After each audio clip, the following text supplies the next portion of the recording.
বিসমিল্লাহির রহমানির রহিম।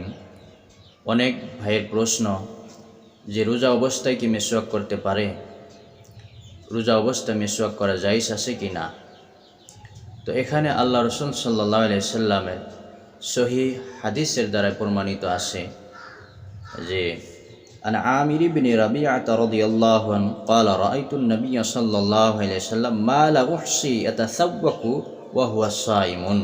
উনি বলেন যে আমি আল্লাহ রসুল সাল্লাল্লাহু আলাইহি সাল্লামকে মেসওয়াক করতে দেখেছি এবং আল্লাহ রসুল ওই সময় রোজা অবস্থায় ছিলেন। তো তিরমিজি শরীফের হাদিস, আবু দাউদ শরীফের হাদিস, মিশকাত শরীফের হাদিস, তো তিনটে গ্রন্থ এই হাদিসটি উল্লেখিত আছে।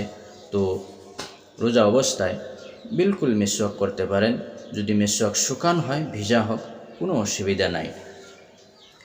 আরেকটা হয়েছে কি, রোজা অবস্থায় আপনি সুরমা লাগাইতে পারেন, কোনো অসুবিধা নাই। 3 নম্বর মশলাটা, রোজা অবস্থায় আতর, ফুল, খুশবু ইস্তেমাল করতে পারেন, কোনো অসুবিধা নাই। তারপরে রোজা অবস্থায় যদি মাথার ভিতরে তেল এবং তেল লাগাইতে পারেন, কিন্তু মুবা লিখেছেন অনেক তেল যদি লাগান মুবা, কিন্তু রোজার ভিতরে কোনো ধরনের খারাপই আসে না, রোজা হয়ে যায়, কোনো অসুবিধা নাই। তারপরে রোজার দিনে মসজিদে ধূপ লাগাইতে পারবো কি? রোজার দিনে মসজিদে ধূপ লাগাইতে পারবো না, এটা বিলকুল ক্লিয়ার মশলা।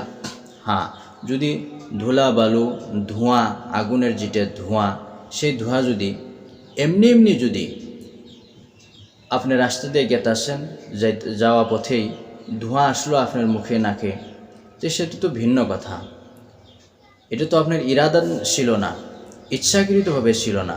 হ্যাঁ, যদি ইচ্ছাকৃতভাবে ধোঁয়া, ধুলি বালু যদি আপনার নাকে মুখে দিয়ে পেটের ভিতরে যায়, তাহলে আপনার রোজা নষ্ট হয়ে যাবে।